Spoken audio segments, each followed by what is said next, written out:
大家好，我是吴一。今天我们来聊聊利弗莫尔在1929年赚到1亿美金以后，是如何在短短的3-4年时间里，从世界上最富有的人之一变成世界上负债最多的人之一。我们今天还是先讲干货。1929年，利弗莫尔成功做空美股，身价超过了1亿美元，成为了全世界最富有的10个人之一。但是这一年他已经52岁了，他这时最明智的选择应该是功成身退，坐享晚年。但他并没有这样做，而是选择继续在股市中战斗。我在上期视频中也解释了他这样做的原因，因为他一家人的消费能力实在是太强了，1亿美元真的不够花。而更让人难以理解的是，他在随后的4次重大的市场方向的选择上全都犯了重大的错误。他4次都选择了和市场运行方向完全相反的方向。但是如果你看过我前面关于利弗莫尔1929年做空美股的那期视频，你可能不会感到那么惊讶，因为他的操作跟1928年和1929年其实没有本质的区别，都是不停的在尝试摸底或者抄底。只不过这一次他没有那么幸运，他不仅在短短的3年多的时间里弄丢了他的1个多亿美元，并且开始迅速积累债务。到1934年他申请破产的时候，已经欠了500多万美元了。不过这一次他没有像他第3次破产那样，他不再需要为生计发愁，因为他找了一个比他更有钱的老婆。这一点我在上期视频中也解释过，他破产以后并不是靠年金来维持生计，因为他的家庭信托几乎全部在他的老婆和孩子身上。网上还有一种说法，说利弗莫尔之所以连续操作失误，是因为美国颁布了新的证券法，这限制了利弗莫尔的操作，这就更是无稽之谈了。新的证券法是在1934年实施的，而这个时候利弗莫尔已经破产，并且负债500万美元了。新的证券法的确对他的东山再起产生了非常严重的影响，但是我们应该关心的难道不是他为什么在拥有了1个多亿美元以后，又再一次让自己陷入了绝境吗？巴菲特曾经提出过一个很经典的问题，说一个左轮手枪的6个弹孔里只有1发子弹，如果你对着自己的头开一枪就给你100万，你愿意吗？这个问题是巴菲特用来举例说明股市里的聪明人的。他说他们聪明地计算出自己占有概率上的优势，却冒着巨大的风险，眼睛盯着赚取高额的收益，但是当小概率的失败来临的时候，会亏到一无所有。如果你拿着巴菲特的枪，开一枪未必会死，但是经常开，那就早晚会死。这就是赌徒的宿命。当然这个问题不可以一概而论，因为对于很多人来说，100万美元可能比生命更重要。如果一个人的至亲得了重病，急需要一笔钱来治病，那他做出这个选择是完全可以理解的。但是对于巴菲特来说，即使不是100万，而是100个亿，我想他一定也不会做出这个选择，因为钱对他来说已经没有那么重要了。利弗莫尔的问题恰恰在于，在他拥有了1个多亿美元以后，赚钱本不应该继续成为他生命中非常重要的一件事情，但他仍然冒着随时在股市中粉身碎骨的风险继续赚钱。如果他连这样的风险意识都没有，我只能说他的赌性太强，他也太狂妄了。很显然，这一次好运并没有再一次眷顾利弗莫尔，他再一次破产了，而且债务比之前要大得多。但是因为他有第3次破产的经验，他想要重走旧路，东山再起。他去找了每一位债权人，请求他们免除债务。但是这一次比上一次要困难得多。首先他的债务总额要大多了，他第3次破产时的负债只有100多万美元，而且利弗莫尔的年纪也更大了。很多人开始怀疑他的能力，质疑他是否还能够在股市中继续赚钱。最终部分债权人选择相信了他，免除了大概300万美元的债务。他带着剩下的200多万美元申请了破产。但是这一次不一样的是，他之后几乎没有在这个市场上再赚到什么钱。利弗莫尔晚年的时候，在他的大儿子小杰西的帮助下，他联系了出版社，写了那本著名的《股票左手操盘术》，这也是他这辈子唯一亲手写的一本书，里面介绍了很多的交易原则以及他的交易手法。但是他的书出版以后销量惨淡，毕竟谁会买一个失败的交易者出的书呢？其实说实话，他书中的很多内容还是很有参考价值的，但是显然他并没有遵守自己的交易原则。我在之前的视频中也讲过，当你选择用全部身家加上25倍杠杆抄底或者逃顶的时候，观察市场大势其实已经没有那么重要了，你只能把一切交给命运，因为即便你有 99.9% 的成功率，你都在冒着随时可能粉身碎骨的风险。我觉得他已经失去了对市场的敬畏之心。最终正如很多人都知道的，利弗莫尔选择了开枪自杀，因为失败是他无法接受的结局。他选择在旅馆中自杀，并且留下字条，认为自己的一生都是个失败。我觉得他可能到最后都没有想清楚自己一生中最重要的是什么。利弗莫尔传的作者汤姆·卢比森做了一个总结，我觉得很好。他说利弗莫尔生命的最后 10% 的时光并不快乐，从他的遗书中可以明显的看出，他最终认为自己非凡的一生是失败的，因为他无法留住妻子们，无法保护孩子们，无法赚钱，他最终把自己推向了死亡。最后他甚至看不清他自己，他不知道自己是一个才华横溢的股票作手，还是一个恰好在正确的时间做了正确选择的幸运的赌徒。关于对利弗莫尔的评价和总结，我会结合大家在视频中的评论专门做一期节目。赶时间的朋友点个赞就可以划走了，下面我要开始啰里吧嗦了。我们先来看一下利弗莫尔是怎么再次破产的。要知道，利弗莫尔在1929年做空美股以后，账上大概有1亿美元的现金，以及2000万美元的其他资产，一直到1930年初，他都没有做任何的操作。但是在这短短的几个月时间里，他就已经花掉了大概1-2000万美元。所以如果你无法控制自己的欲望，你可能永远也无法真正满足。于是1930年初，他开始在股市中做多。的确，这里出现了一个明显的底部形态，想要在这里做多也不是不可以。如果没有高杠杆，在小趋势掉头向下的时候及时止损，对于利弗莫尔的资产来说其实是无伤大雅的。到1931年，他认为股市已经见底，开始大举进入股市，但是股市一路下跌，他却并没有选择止损。在18个月的时间里，他亏掉了4000多万美元。他在这里犯了和第3次破产一模一样的错误，浮亏加仓，越跌越买。而当他认为这样的下跌会一直持续下去，反手做空的时候，股市却出现了剧烈的反弹。1933年初，他再一次站错了立场。到1933年年底的时候，他已经失去了1929年在股市中获得的一切，这其中包括他给第二任妻子多罗西支付的1000万美元的离婚费用。关于他在这段时间的操作，我没有找到太多的细节，也不知道他具体是怎么想的，因为他在这段时间的操作是很难让人理解的。说句不好听的，他这几次操作跟韭菜有什么区别？反正我是完全没看懂。总之，很快他开始积累债务，并且遭到了很多债权人的骚扰。由于有了第3次破产的经验，他做出了一个重大的决定，他希望债权人可以免除他的债务，就像1915年一样。他知道如果他想要重新开始，就必须宣布正式破产。他欠了大概500万美元，由大约30名债权人分摊，大多数是给他钱让他交易的股票经纪人。他亲自拜访了每一位债权人，并告诉他们他的计划，其中有大概300万美元的债务得到了免除，因为他们相信利弗莫尔最终会还钱的。因此1934年3月6日，他踏上了一条4层相识的路，来到联邦法院，正式宣布他无法偿还债务。在会计师起草的请愿书中，列出了利弗莫尔 225.9 万美元的负债和他仅剩下的 18.49 万美元的资产，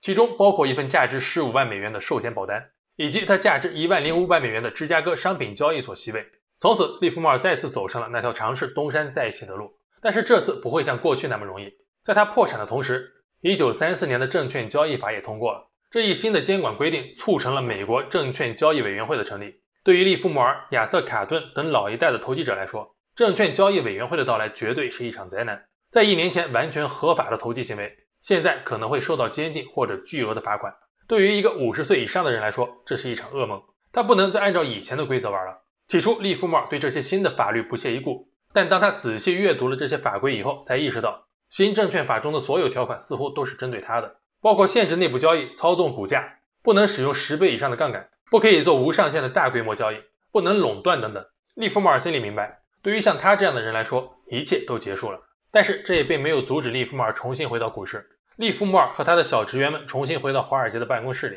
这次他们只有4个人。尽管困难重重，但是他们很享受新环境。有一次，利弗莫尔发现了一些他的老本领，并取得了一些成功。1937年4月，他向美国国税局补缴了过去几年欠下的税款，总计超过80万美元。美国各地的报纸都报道了此事，但是他的这种成功并没有持续太久。1939年1月，利弗莫尔做了最后一次也是最终的复出尝试。他选择的领域是大宗商品，但是情况也差不太多。利弗莫尔的表现也只不过是收支相抵而已。总而言之，在那之后的6年里，他有过7次全新的开始，但却很少有持续的成功。当然，这其中的一部分原因要归咎于市场的平淡表现。我在他负债100万东山再起的那一期视频中也讲过，他的那一次成功其实是有很大的运气成分的，因为他身在美国，而美国是1战的最大受益方，这成为了他能够迅速崛起的契机。连续的失败以后，利弗莫尔突然意识到自己已经老了，时代变了，事情再也回不到以前了。而且他还认为他的表现受到了妻子经济状况的影响。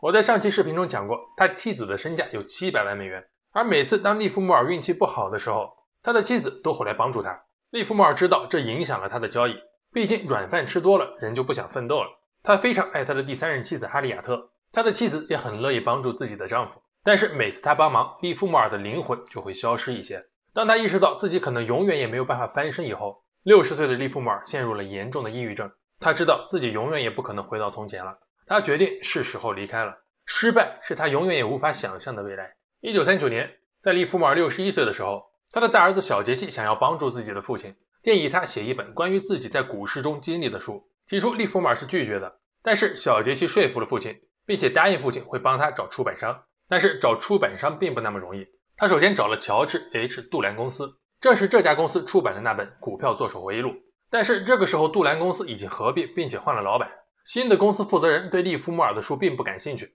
更糟糕的是，他们中的很多人没有听过利弗莫尔以前在股市中的作为，对他们来说，利弗莫尔只是另一个想要出版回忆录的富人。在遭遇到一连串的拒绝以后，小杰西只好去找那些新成立的更渴望做生意的出版商。最终小杰西找到了一家只开业1年的出版商，出版商中的2位合伙人热衷于股票投资，他们读过《股票作手回忆录》这本书，很好奇地发现利弗莫尔就是小说中的人物，于是对出版利弗莫尔的自传产生了浓厚的兴趣。他们建议把这本书做成一本股票交易手册。利弗莫尔接受了这个想法，并且决定公布他近些年来用于计算股票交易价格的数学公式。该书于1940年5月初正式出版。这本书中包括了利弗莫尔的很多金句，以及他经常提到的关键点是如何计算的。这本书有机会我会给大家做一个详细的解读，但是出于种种原因，这本书并没有立刻成为畅销书。利弗莫尔对此感到非常失望，读者的评论大多集中在他的过去，而不是那本书上。很多人把他描述成一个守旧的落伍者，并强调他的职业生涯是过去的成功，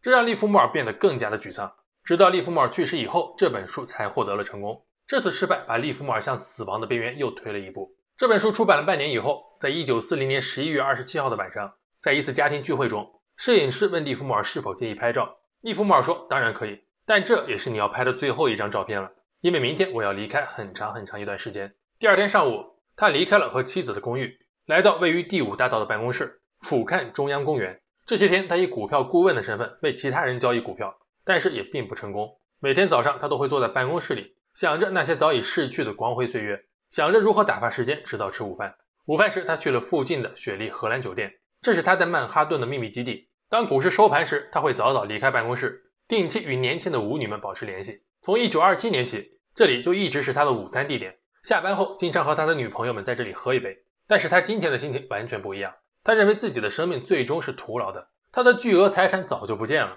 他靠着微薄的年金和妻子的慷慨来维持收入。在利弗莫尔看来，他自己是一个彻底的失败者，事业上失败，个人生活上更是失败。他很清楚自己失败的原因，因为他已经分析过很多次了。他的问题可以很容易的被归结为一个词：一致性。虽然华尔街民间传说利弗莫尔可能是仅次于摩根的第2大富豪，但他最终却从美国最富有的人之一变成了美国最贫穷的人之一。他结过很多次婚，个人生活也一直饱受争议。据他自己估计，他曾经与数百名女性发生关系，其中大多数是他在结婚时发生的。大约在下午4点半时，利弗莫尔去酒吧点了2杯鸡尾酒，这似乎是利弗莫尔完成最终任务所需要的酒后之勇。他边喝酒边在笔记本上写着什么。下午5点25分时，这位63岁的老人站起来走向了男更衣室，他把外套叠好，坐在衣帽间角落的一把椅子上，把笔记本放在了夹克的左手口袋里，解开衬衣扣子，掏出了一把 0.32 口径的自动手枪。他是左撇子，冷静而沉着地把枪举到头部的左侧，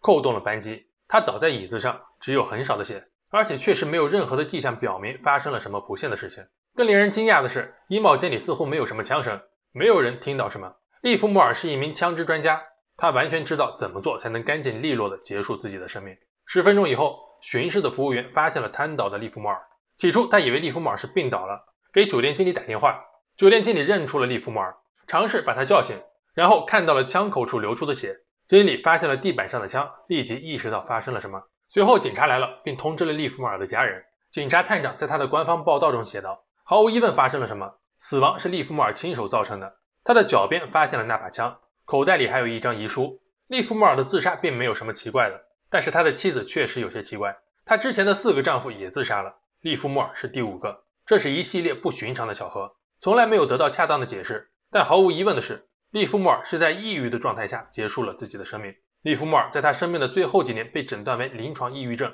后来又被贴上了自闭症和躁郁症的标签。具有讽刺意味的是，他当年曾亲自写道，华尔街投资者的工作并不适合情绪失控的人。纽约区长第2天举行了新闻发布会，警察探长朗读了他遗书中的段落。调查显示，利弗莫尔自始至终都在重复着同样的话，这是唯一的出路，我厌倦了战斗，我不配得到你的爱，我是个失败者。最后一句话是，亲爱的，我无能为力，事情一直不顺，我挣扎累了，我真的很抱歉，但这是我唯一的出路。探长说，这封信条理清楚，但内容重复。他认为利弗莫尔在写信时显然承受着巨大的情感压力。至此，利弗莫尔亲自给自己的一生画上了句号，因为他的成功和失败都太具有传奇色彩，甚至有点匪夷所思。但是我觉得很庆幸利弗莫尔是以这样的结尾收场，因为他在晚年显然没有按照正确的方式交易，而他最终如果以这样的交易方式和生活状态达到成功，他将会毒害一大批不明就里的投资者。我一直认为利弗莫尔的一生是投资者必读的经典之一，我觉得恰恰是因为他破产过很多次，对我们每个投资者来说才具有不一样的意义。因为如果我们要通过亲自破产来学习交易，那这个成本也太大了。想要实现稳定盈利，恰恰是要避免他犯下的错误，包括他交易上的错误以及家庭生活上的错误。我们可以向利弗莫尔学习，但是千万不要成为利弗莫尔，因为不管你拥有过多少财富，破产只需要一次。好了，今天就先说到这儿，我是吴一，我们下期再见。